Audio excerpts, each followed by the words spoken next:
வாழ்வெல்லாம் வழித்துணையாய் தமிழகத்தில் வெள்ளிக்கென முதல் ஹால்மார்க் தரச் சான்றிதழ் பெற்ற அரோரா வெள்ளி கொலுசுகள் ஃப்ரம் ஸ்ரீகுமரன் தங்க மாளிகை. தித்திக்கும் தீபாவளி எண்ணம் போல் வண்ணங்களுடன் கொண்டாட The Chennai Silks ஆடைகளுடன் let the celebrations begin.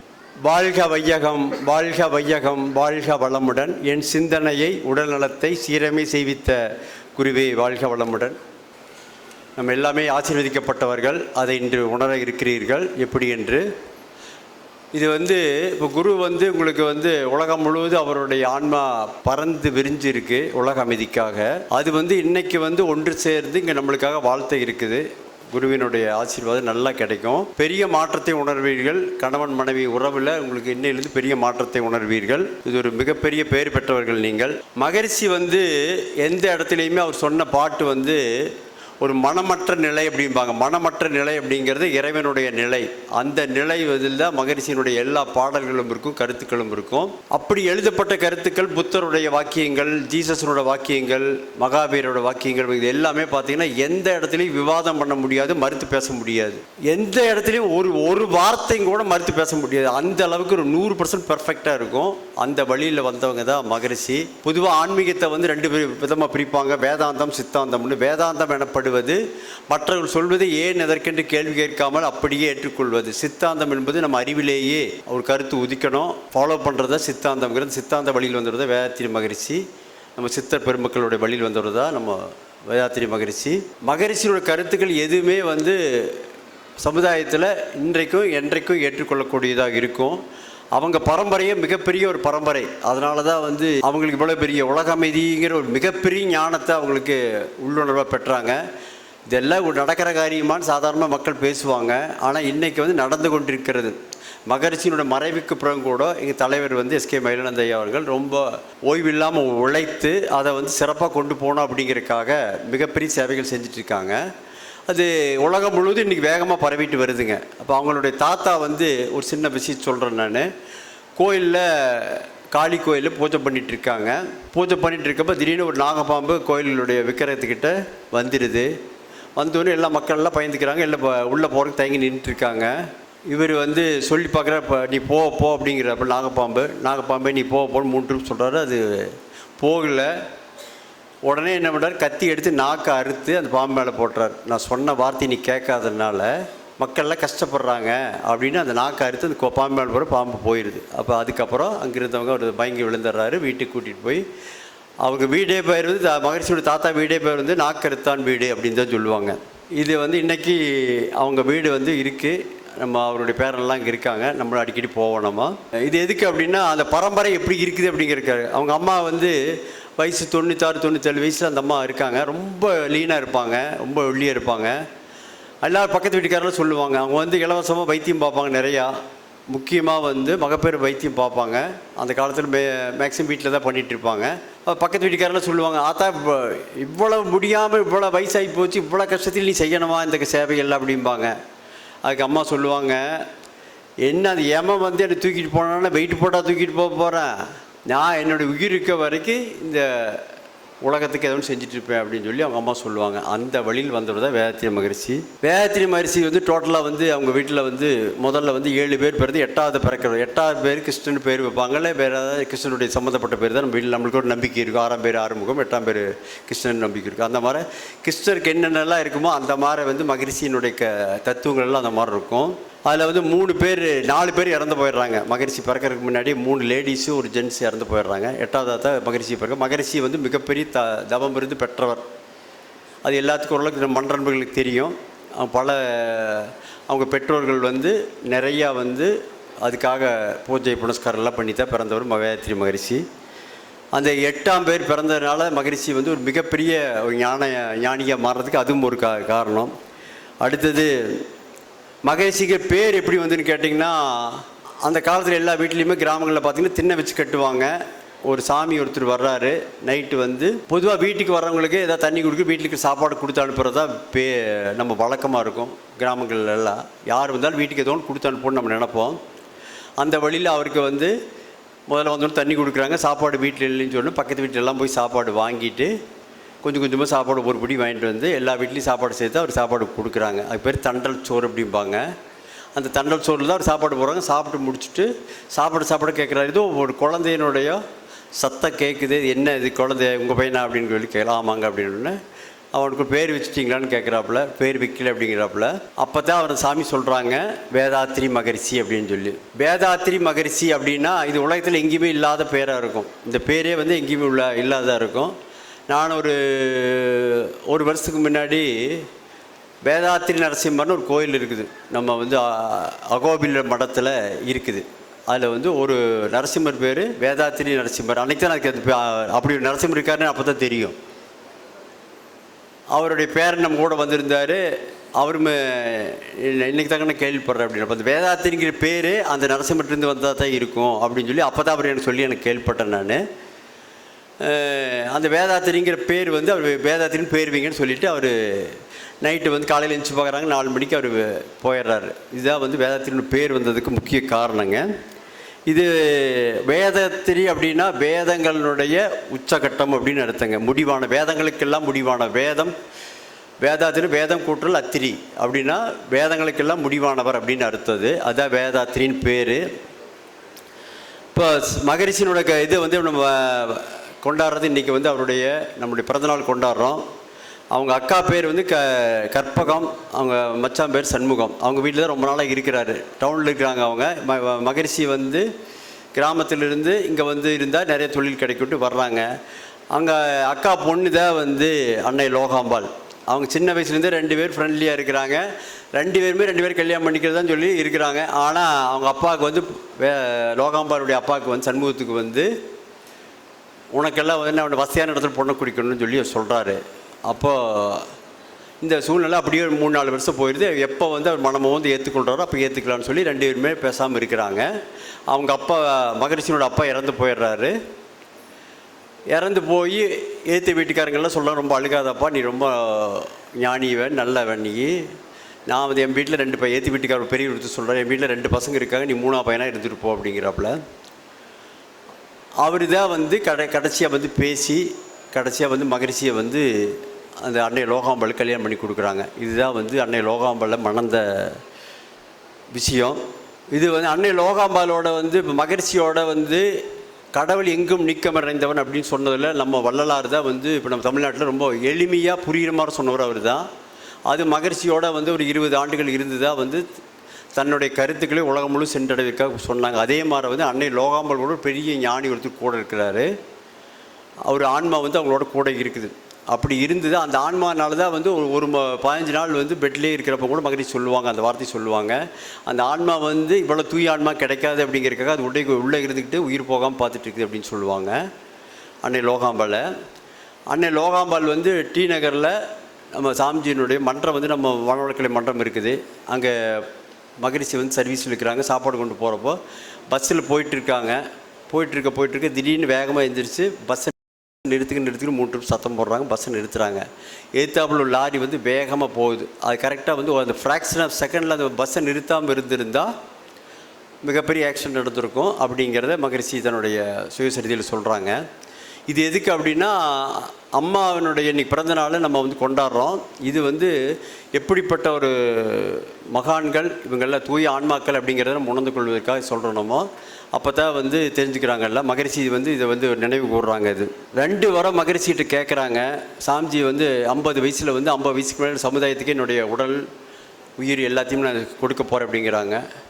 நான் வந்து குடும்பத்தை விட்டுட்டு போகக்கூடிய மனிதன் அல்ல, குடும்பத்தையும் என்னுடைய கடமையாக இருந்து நான் பார்த்துக்குவேன். நான் இருந்தாலும் கேளு அப்படிங்கிறப்ப 2 வரம் தான் கேட்குறாங்க. அம்மா, ஒரு வரம் வந்து நீங்கள் வந்து உங்களுடைய ஆயிரக்கணக்கான அன்பர்கள் உங்களோட ஃபாலோ பண்ணுவாங்க, அவங்களோட நீங்கள் பிஸியாக இருப்பீங்க. நான் எப்போ வந்தாலுமே நான் உங்களை பார்க்கறதுக்கு எனக்கு அனுமதி கொடுக்கணும். 2வது வரம், நீங்கள் எதிர்காலத்தில் சர்வீஸ் பண்ணி ரொம்ப முடியாது நீங்கள் படுத்துட்டிங்கன்னா உங்களுக்கு சேவை செய்யறதுக்கு எனக்கு வந்து அனுமதி கொடுக்கணும் அப்படிங்கிறாங்க. அது 2 வரம் தான் கேட்டாங்க. 2 வரமே மகரிஷி அதுக்கு தான் பதில் சொல்கிறாங்க. நான் எங்கே இருந்தாலும் குடும்பத்தினுடைய இதோட தான் தொடர்பில் தான் இருப்பேன், அதனால் இதை பற்றி கவலையப்பட வேண்டாம் அப்படிங்கிறாங்க. இப்போ நம்ம எல்லாருமே இங்கே எதுக்கு வந்திருக்கோம் அப்படின்னா, நம்ம எல்லாருமே பொதுவாகவே நம்மளுக்கு வந்து எப்படின்னு கேட்டிங்கன்னா, பிறந்திருக்கிறது எல்லாருமே பணம் சம்பாதிக்கிறதா பிறந்திருக்கோம். மாமன் வந்து அதிகமாக சம்பாரிச்சிட்டா, மச்சான் சம்பாரிச்சிட்டா அப்படின்னு சொல்லிட்டு பணம் சம்பாதிக்கிறதா நினச்சிட்டு இருப்போம். அதிகபட்ச மக்கள் அப்படி தான் நினச்சிட்டு இருக்கிறோம். பணம் அவசியம் தேவை, ஆனால் அது மட்டும் வாழ்க்கை அல்ல. நம்ம இங்கே பிறந்திருக்கிறதே மகரிஷி சொல்லுவாங்க, தின்று திரிந்து உறங்கவோ பிறந்தோம் என்றென நினைந்ததால் அன்றாட வாழ்வை ஆழ்ந்து அறிந்து அனுபவித்து வாழவே இன்றேனும் மனவளக்கலைக்கு வாருங்கள் அப்படிம்பாங்க.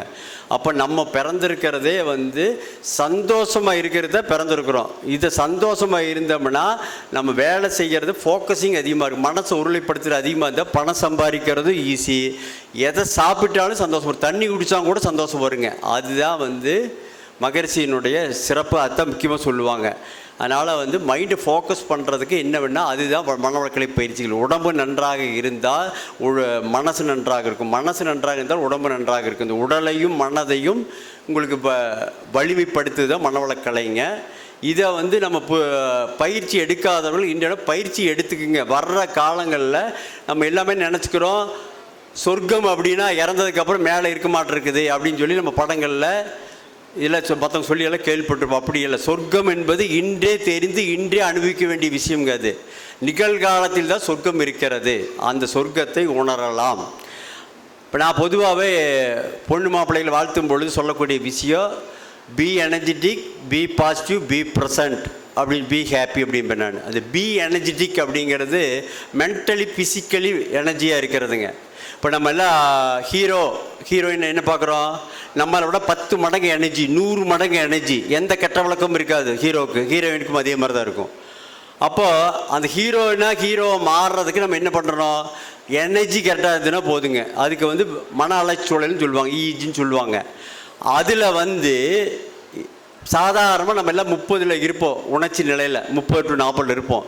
20 கீழே வர வர வர நம்மளுக்கு மனதை அமைதி நிலைக்கு வரும். இந்த அமைதி நிலைக்கு வந்ததுன்னா நம்ம எந்த ஒரு கோபமெல்லாம் அடங்கும், எதையும் சிந்திக்கிறது நம்மளுக்கு ஆற்றல் கூடும். குடும்பத்தில் பிரச்சனை வரும் பொழுது அங்கே உங்களுக்கு உணர்ச்சி வசப்படாமல் அறிவு தான் அங்கே மேற்கொண்டு நம்ம அறிவை வச்சுட்டு தான் பேசணும் மகிழ்ச்சி சொல்லுவாங்க. அதனால் நம்ம குடும்பத்தில் பிரச்சனைகள் நடக்கும் பொழுது அறிவை வச்சு கொண்டு தான் நம்ம பேசணுது. இது இதை எனர்ஜி மெயின்டைன் பண்ணுறதுக்கு மனவளக்கலையில் சயின்டிஃபிக்காக சொல்கிறாங்க. எந்த விஷயமே இன்றைக்கி நமக்கு தெரியாது இல்லை. எல்லாருமே இப்போ நம்ம எல்லாருமே 40 வயசு 50 வயசுக்கு மேலே அதிகமாக நம்ம இருக்கிறோம். மற்ற சின்ன வயசுக்காரங்களே என்ன நினைப்பாங்க, செல்ஃபோனை தட்டால் அனைத்து விஷயம் வெளியில் வருது அப்படிம்பாங்க. அப்படி இல்லைங்க. இது எனர்ஜி கரெக்டாக இருந்தால் போதுங்க. அது யார் எந்த சோசியல் மீடியாலையும் வராது, எந்த புத்தகத்திலையும் இருக்காது. எனர்ஜி கரெக்டாக இருந்தால் மட்டும்தான் நம்ம எதையும் ரைட் சென்ஸில் எடுத்துகிட்டு நம்மளால் கான்சன்ட்ரேட் பண்ண முடியும். இந்த எனர்ஜி கொடுப்பது தான் நம்மளுடைய மனவளக்கலைங்க. முகமது நபிகள் சொல்லுவாங்க, என் இறைவன் எனக்கு கொடுத்து அற்கொடை இது அப்படிம்பாங்க.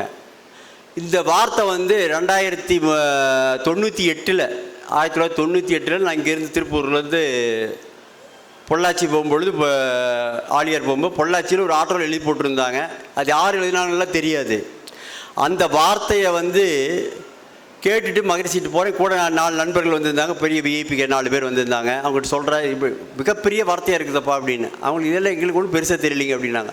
அந்த வார்த்தை 3 நாளே கண்ணில் தண்ணி கொட்டிகிட்டே இருந்தது. அது நினைக்க 3ஆவது நாள் எங்களுடைய நிறுவனத்தில் ஒரு ஜிஎம் ஒருத்தர் இருக்கார். அவர் முஸ்தாக்குன்னு பேர்.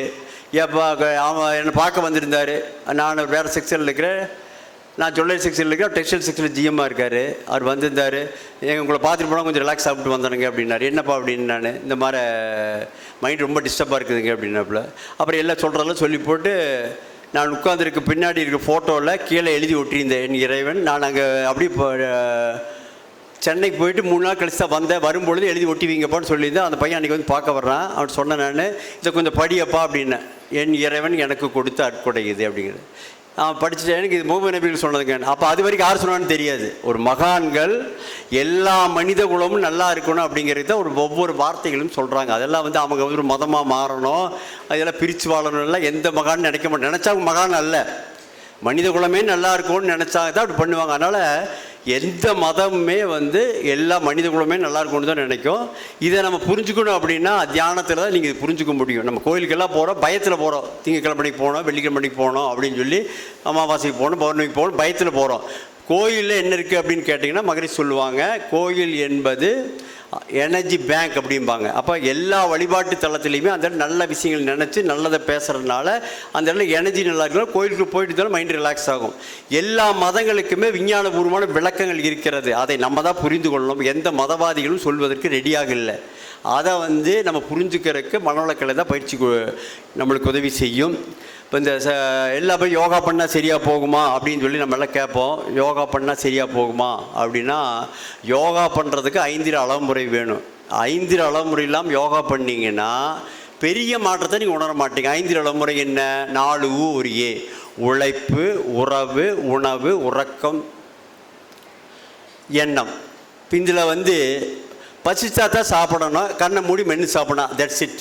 சப்பி சாப்பிட்றோம். இது வந்து பாடி ஈஸியாக டைஜஸ்ட் ஆகிரும், ஒரு மைண்டு ரிலாக்ஸாக இருக்கும். அடுத்து உறக்கம். உறக்கம் இருந்தால் தான் நம்மளுக்கு வந்து நம்மளுடைய பாடியினுடைய செல்கள்லாம் வந்து வீக் ஆகிடுச்சு அப்படின்னா அதை வந்து நைட்டு தான் அது க்யூரிஃபை பண்ணி அது மறுபடி எனர்ஜைஸ் பண்ணும் உடம்பு. அதுதான் இறைவன் உள்ளே இருக்க இறைவன் வந்து அதை செஞ்சுட்டு இருப்பானப்போ.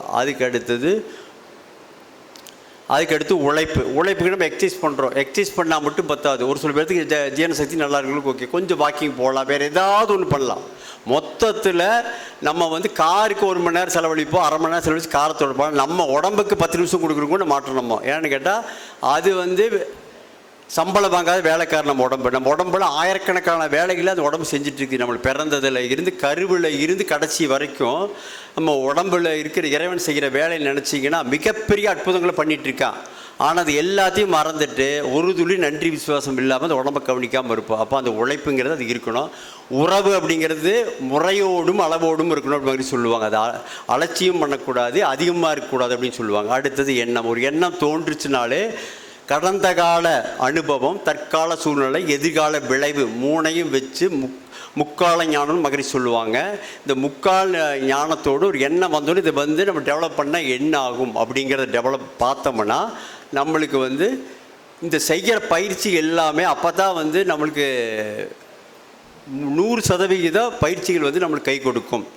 அதுக்கடுத்து தியானம் செய்வதற்கு முக்கியமாக வந்து ஆசையை வந்து அதிகமாக வச்சுட்டு தியானம் பண்ண முடியாதுங்க. நம்மளுடைய வெற்றி வாய்ப்பு குறைவு காரணம், மகிழ்ச்சி குறைவு காரணம், நம்மகிட்ட இருக்கிற ஆசைகளை வந்து ஒரு 20 ஆசைகள் இருக்குது அப்படின்னு எழுதி பார்த்தீங்கன்னா அதில் 15 ஆசைகளை வாழ்நாள் முழுது நிறைவேற்றவே முடியாத ஆசைகளை வச்சுட்டு அந்த 15 தூக்கி வெளியில் போட்டுடலாம். மீதி 5 எடுத்துக்கிட்டு எது அர்ஜென்ட்டோ அந்த ஒன்றை எடுத்து நம்ம நிறைவேற்றினோம்னா அந்த ஆசைக்கு ஃபோக்கஸ் அதிகமாகிடும். அப்போ நம்மளுக்கு டென்ஷனும் கம்மியாகிடும், ஃபோக்கஸ் ஈஸியாக அந்த ஆசையும் நிறைவேறிடும். அப்போ அந்த ஆசை சீரமைத்தல் பண்ணால் தான் நம்மளுக்கு வந்து தியானத்தில் உட்கார முடியும். அப்புறம் கவலை என்பது கற்பனையாக பின்னப்பட்ட வலை, காக்கூட்டல் வலை அப்படிம்பாங்க மகரிஷி.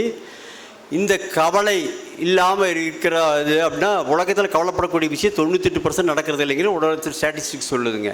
அதனால் கற்பனையாக பின்னப்பட்டவளை கவலை இல்லாமல் இருந்தால் தான் நம்ம தியானத்தில் உட்கார முடியும். இது எல்லாமே நீங்கள் முறையாக பயிற்சி செய்தால் மட்டுமே இதெல்லாம் உங்களுக்கு இயல்பாக வரும். அதுக்கு அடுத்தது நம்ம வந்து எல்லாமே நினச்சிக்கிறோம், நான் ஒரு தப்பான விஷயத்தை செல்ஃபோனில் பார்க்குறோம், ஏதோ ஒரு இடத்துல பார்க்குறோம் அப்படின்னா கண்ணில் தான் நான் பார்த்தேன், என்ன தப்பு பண்ணி போயிட்டேன் அப்படின்னு நம்ம அது வந்து நம்மளுக்கு வந்து நம்ம ஜெனடிக் சென்டரில் ரெக்கார்ட் ஆகிக்கிங்க. நம்ம கண், காது, மூக்கு, வாய், மெய்வாய், கண், எல்லாலையுமே நம்ம வந்து பஞ்சேந்திரியத்தில் பார்க்கக்கூடிய அனுபவிக்கக்கூடிய அனைத்து விஷயங்களுமே நம்ம ஜெனடிக் சென்டரில் கருமை இதில் பதிவாயிரும். அதுக்கு வாய்ப்பு கிடைக்கும் போதெல்லாம் அந்த தவறான செயல் செய்வதற்கோ நல்ல செயல் செய்வதற்கோ அதை வந்து நம்ம தூண்டிக்கிட்டே இருக்கும். அதனால் வந்து தவறான விஷயங்களை பார்க்காம இருந்தால் மட்டும்தான் நம்மளால் வந்து ஃபோக்கஸ் பண்ண முடியும், நம்ம நினச்ச காரியத்தை நிறைவேற்ற முடியும். அதுக்கு உண்டான வைராக்கியம் கிடைக்கும், மன வலிமையும் கிடைக்கும். நம்ம குழந்தைகிட்ட பொதுவாக வந்து பேச ஆரம்பிச்சுன்னு சொல்லுவாங்க, அட்வைஸ் பண்ண ஆரம்பிச்சிட்டிங்களா, போர் அடிக்க ஆரம்பிச்சிட்டிங்களா அப்படிம்பாங்க. அப்போ நம்ம வந்து குழந்தைகிட்ட வாழ்ந்து காட்டுறோம். நம்ம உடற்பயிற்சி பண்ண அவங்க சொல்கிறத விட நம்ம செஞ்சுட்டு ஒரு வாரம் செய்கிறோம், 5 நாள் செய்கிறோம், அவங்களே கூட நம்ம கூட சேர்ந்து செய்ய வச்சிங்க அப்படின்னா தினசரி வந்து குழந்தைக்கு வந்து நம்ம பள்ளி விளக்கம் சொல்லிக் கொடுக்குறோம், தூங்குற சொல்லிக் கொடுக்குறோம், எல்லாம் சொல்லிக் கொடுக்குறோம். ஆனால் உடற்பயிற்சி எப்படி செய்கிறது, எப்படி சந்தோஷமாக இருக்கிறது அப்படிங்கிறத நம்ம முதல்ல செஞ்சுட்டு இருந்தோம் அப்படின்னா தியானம் பண்ணுறது குழந்தைகளுக்கு சொல்லி கொடுத்தோம்னா குழந்தைகளை அதை வந்து வாழ்நாள் முழுது கடைப்பிடிச்சிட்டு அந்த வாழ்நாள் முழுது குழந்தைக்கு சந்தோஷமாக இருக்கும்.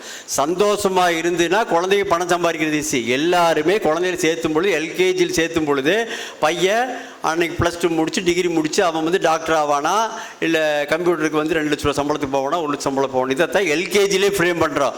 அந்த எல்கேஜி குழந்தையிலேருந்து கடைசியில் வந்து 22 வயசு வரைக்கும் குழந்தைய வந்து அனுபவிக்கிறக்கே விடுறதில்லை. எந்நேரம் படின்னு சொல்லிட்டு இருக்கோம். ஆனால் குழந்தைக்கு சந்தோஷமாக இருக்கிறது சொல்லி கொடுத்துட்டோம்னா படிக்கிறதே ரொம்ப ஈஸியாக போயிடும். நீங்கள் எதுவும் சொல்லித்தர வேண்டியதில்லை. சந்தோஷமாக இருந்ததுன்னா புஸ்தகத்தை எடுத்து 10 நிமிஷம் படித்தானா போது உடனே புரிஞ்சுக்குவாப்புல. 1 மணி நேரத்தை சொல்லித்தர விஷயத்தை 10 நிமிஷமே குழந்தை புரிஞ்சுக்கும். இதுதான் இப்போ நம்மளுக்கு வந்து குழந்தைகளுக்கு வந்து சொல்கிறத விட நம்ம வாழ்ந்து காட்டணும். We should be role model. அடுத்தது அழகு என்பது நம்ம எல்லாமே நினச்சிட்ருக்குறோம், சிகப்பாக இருக்கிறது அழகு, இது அழகு, அது அழகு நினச்சிட்ருக்கோம். அழகு என்பது எனர்ஜி தான் அழகுங்க. ஒரு பொருளின் அழகு பொருளில் பார்க்கின்ற கண்கள் இருக்குன்னு ஒரு பழமொழி இருக்குது. அந்த அதே மாதிரி தான் எல்லாமே, ஒரு சுவையும் அதே மாதிரி தான். அப்போ அழகை வந்து எப்படி இருக்குன்னா, நம்ம கண்டு வந்து ரிலாக்ஸாக இருந்தால் எல்லா பொருளுமே அழகாக தெரியும். பொருளும் அதே மாதிரி தான். ஒரு பொருளோட சுவை பொருள் இல்லை, நம்ம வந்து நாக்கு ரிலாக்ஸாக இருந்தால் எதை சாப்பிட்டாலும் நம்ம சந்தோஷமாக இருக்கும். அப்போ அந்த அழகு என்பது நம்ம மனம் சம்மந்தப்பட்ட விஷயம். கணவன் மனைவிகளும் ரொம்ப முக்கியமான விஷயம் இது. இதை வந்து கரெக்டாக நம்ம வந்து பண்ணோம்னாலே போது ரொம்ப வாழ்க்கையில் பெரிய மாற்றத்தை நம்ம உணரலாம். கலாச்சார சீர்கேடு என்பது இப்போ நம்மளுக்கு வந்து பரம்பரையாக நிறையா விஷயங்களை அன்னைக்கு திருந்த விஞ்ஞான வளர்ச்சிக்கு மக்களால் விஞ்ஞானம் சொல்ல முடியல. கலாச்சாரத்தில் ஒரு சொல்லக்கூடிய விஷயம் மேக்சிமம் நல்ல விஷயங்கள் சொல்லப்பட்டிருக்கின்றன. அதை எல்லாத்தையும் நீ கடைப்பிடிக்கிறதுக்கு நம்ம போல வாழ்ந்து காட்டணும். செல்ஃபோன் பார்க்கக்கூடாது நம்ம சொல்கிறோம். செல்ஃபோன் எடுத்து திங்கம் பண்ணி காலையில் நம்ம ஓப்பன் பண்ணணும்னு கரெக்டாக வருது. Last week used 4 hours 43 minutes அப்படின்னு சொல்லி வருது. அப்போ 4.5 மணி நேரத்தில் 1 மணி நேரத்தோடு மீதி 3.5 மணி நேரம் தேவையில்லாத விஷயங்களை பார்த்து நேரத்தை போக்கியிருப்போம். கேட்டால் உடற்பயிற்சி செய்யறதுக்கு நேரம் இல்லை, எந்த நல்ல விஷயம் செய்யறதுக்கு நேரம் இல்லை அப்படின்னா மெயின் காரணம் செல்ஃபோன். நம்மளுக்கு இதே மாதிரி நிறைய தேவையற்ற விஷயங்கள் நம்ம யூஸ் பண்ணிகிட்டு இருக்கோம். இப்போ அப்போ இந்த கலாச்சாரத்தில் நம்மளுக்கு வந்து காலையில் எந்திரிக்கிறதுலேருந்து நைட்டு தூங்குற வரைக்கும் நம்ம வாழ்ந்து காட்டணும் கலாச்சாரத்தில். அப்படி இருந்தால் தான் நல்லாயிருக்கும். அதுக்கு அடுத்தது எதிர்பார்ப்பு இல்லாமல் இருந்தால் தான் ஏமாற்றம் இல்லாமல் இருக்கலாம். நம்ம இப்போ எல்லாத்துக்கிட்டையும் கணவன் மனைவி உறவில் வந்து முக்கியமாக வந்து எதிர்பார்ப்பு இருக்கிறனால தான் ஏமாற்றம் வந்துட்டு இருக்குதுங்க. இப்போ வீட்டுக்காரர் வீட்டுக்குள்ளே வர்றாரு அப்படின்னா, நான் தெரிஞ்ச நண்பர்களெல்லாம் சொல்கிறது உண்டு, முக்கியமான பெரிய பெரிய ஆட்கள் கூட சொல்கிறது உண்டு. முக்கியமாக பெண்களாக இருக்கிறவங்க வீட்டுக்காரர் உள்ளே வரும்போது சந்தோஷமாக இருக்கணும் முதல்ல. அடுத்து ஃப்ரெஷ்ஷாக இருக்கணும். ஃப்ரெஷ்ஷாக அப்படின்னு என்ன முகத்தை கழுவி ரிலாக்ஸாக இருக்கணும். இது நிறைய பேர் சொல்லி பெரிய ஆயிரக்கணக்கான பேர்ட்டு பெரிய மாற்றத்தை நான் பார்த்துருக்கிறேன் நான். அப்போ இதை வந்து நம்ம கரெக்டாக வந்து எதிர்பார்ப்பு இல்லாமல் இருக்கிறது அப்படின்னா, வீட்டுக்காரர் உள்ளே வர்றாரு, வந்தோடனே தண்ணி மோந்து கொடுக்கணும், எனக்கு நல்லா இருக்கீங்களான்னு கேள்வி கேட்கறதுக்கு பதிலாக எதிர்பார்ப்பு போட்டு அவர் பாட்டுக்கு போயிட்டு தண்ணி குடிச்சோன்னா பிரச்சனை வராது. அதே மாதிரி மனைவி வந்து 4 கேள்வி கேட்பாங்க, அது பதில் சொல்லணும்னு எதிர்பார்க்காம இப்போ கேள்வி கேட்டாங்கன்னா பிரச்சனை இல்லை. எல்லாத்துக்கும் பதில் சொல்லுங்கன்னு சொன்னாங்கன்னா அங்கே தான் வீட்டில் வந்து பிரச்சனை வரும். இப்போ நிறைய ஆண்கள் வந்து ட்ரிங்க்ஸ் சாப்பிட்றதுலேருந்து எந்த கெட்ட வழக்கத்துக்கு போகிற காரணம் மனைவிகள் அவங்களை சந்தோஷமாக வைத்துக்கொள்ளாததுக்கு ஒரு முக்கிய காரணம். நம்ம திருப்பூர்லேருந்து ஒரு நிறைய விஐபிகளில் ஒரு 50 பேர் நாங்கள் கொச்சியில் ஒரு ஃபங்க்ஷனுக்காக போயிருந்தோம். அப்போ அதான் சொன்னேன், ஏப்பா எல்லாம் ட்ரிங்க்ஸ் சாப்பிட்டுக்கிறீங்க அப்படின்னு. அது எங்கேயும் வீட்டுக்கு போனால் தூங்கி வச்சா கேள்வி கேட்டதுக்கு அது என்னாச்சு இது என்னாச்சு 100 கேள்வி கேட்குறாங்க. வீட்டுக்கு போனாலும் சண்டை வருதுங்க அப்படிம்பாங்க. அப்புறம் இது அவங்க ஒரு விஐபிகளை சொன்ன ஒரு விஷயங்க. இதுதான் முக்கியமான விஷயங்கிறது. அதனால் வந்து வீட்டுக்குள்ளே நம்ம எதிர்பார்ப்பு இல்லாமல் இருந்தாலும் ஏமாற்றம் இல்லாமல் இருக்கலாம். இந்த கடவுளுங்கிற தத்துவம் ரொம்ப முக்கியமானதுங்க. இதை வந்து மகரிஷி வந்து 1994 எனக்கு பயிற்சி நான் எடுத்துகிட்டேன். அப்போ சொன்னாங்க, அது 3 நாளுமே எனக்கு கண்ணில் வந்து காலையில் 10 மணிலேருந்து சாயங்காலம் 5 மணி வரையும் தண்ணீர் கொட்டிகிட்டே இருந்தது. அது வந்து நம்ம 100கணக்கான பிறவி 1000கணக்கான பிறவி எடுத்தது அன்னைக்கோட முடிவடைந்ததுங்க. அந்த விஷயத்தை இப்போ 3 நிமிஷத்தில் சொல்கிறேன். நம்மளுடைய பூமியை விட முடிஞ்சால் கண்ணை மூடிக்கலாம், நிறைய பேர் தெரிஞ்சவங்க பரவாயில்ல. பூமியை விட சூரியன் 19 லட்சம் மடங்கு பெரியது. இந்த சூரியனை தாங்கி கொண்டு சுற்றி கொண்டு இருப்பது எது? இதே மாதிரி கோடிக்கணக்கான நட்சத்திரங்கள் கிரகங்களை தாங்கி கொண்டு சுற்றி கொண்டிருக்கின்ற சக்தி எது? இதுதான் பேராற்றல் மிக்க சக்தி. இந்த பேராற்றல் மிக்க சக்தி மிக துல்லியமான வேகத்தில் துல்லியமான தூரத்தில் பேரறிவுடன் செயல்பட்டு கொண்டிருக்கின்றது. எப்பொழுதும் வற்றாய் இருப்பாக நெவர் எக்ஸாஸ்டிங்காக சுற்றி கொண்டிருக்கின்றது. இந்த பேராற்றல் பேரறிவு வற்றாய் இருப்பாக இருக்கின்ற இந்த இறை சக்தி ஓரறிவு தாவரத்தில் இருந்து 5 அறிவு மிருகத்துக்குள்ளும் 6 அறிவுள்ள மனிதனுக்குள்ளும் நிக்கமர நிறைந்து ஓய்வொழிவில்லாமல் செயல்பட்டு கொண்டிருக்கின்றது. இதை உணர்ந்து கொண்டால் எங்கும் நிக்கமறைந்துள்ள இறைவன் எனக்குள்ளும் இருக்கிறான், எல்லாவற்றுக்குள்ளும் இருக்கிறான் என்பதை உணர்வோம். எல்லாம் இறைவனோட சுரூபமாக பார்ப்போம் அப்படிங்கிறது அந்த பிரம்மஞானத்தினுடைய விளக்கம்ங்க. இந்த விளக்கத்தை நம்ம புரிஞ்சுட்டோம் அப்படின்னா நம்ம எல்லாமே கடவுளோட சுரூபமாக இருக்கும். இப்போ நம்ம சோறு சாப்பிட்றோம், யார் டைஜஸ்ட் பண்ணுறாங்க? நம்ம பெற்ற பெற்றோர்கள் பண்ணுறாங்களா அப்படின்னு கேட்பாங்க. ரத்த ஓட்டம் 1000கணக்கான கிலோமீட்டர் தூரம் போயிடும் மகரிஷி சொல்லுவாங்க. அது வந்து நம்ம எல்லாத்துக்குமே தெரியும். இப்போ 98.6 நம்ம உடம்புல ஹீட்டு மெயின்டைன் ஆகுது. 1/2 டிகிரி மெயின்டைன் அதிகமான போய் டாக்டர் போய் பார்க்குறோம். அப்போ எவ்வளோ பர்ஃபெக்டாக ஆண்டவுள்ள வேலை செஞ்சுட்ருக்கேன்.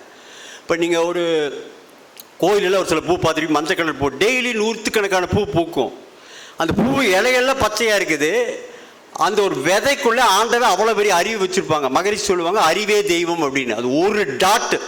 இப்போ நமக்கு குழந்தை வந்து ஒரு டாட்டு வந்து ஒரு குழந்தையாக மாறுது. அதே மாதிரி தான் அந்த செடிக்குள்ளே. அந்த செடி பார்த்தீங்கன்னா நான் வீட்டில் வச்சுருக்கிற அந்த செடியை தினசரி பார்க்கும்போது பார்த்தா கண்ணுக்குள்ளே அவ்வளோ சந்தோஷம் வரும் நம்மளுக்கு. எவ்வளோ பெரிய அறிவு துல்லியமாக இறைவன் வேலை செய்கிறான்னு பாருங்கள். இலை வர்ற இடத்துல பச்சையாக கொடுக்குது, அது பக்கத்திலே பூ வருது, மஞ்சள் கலரில் வருது.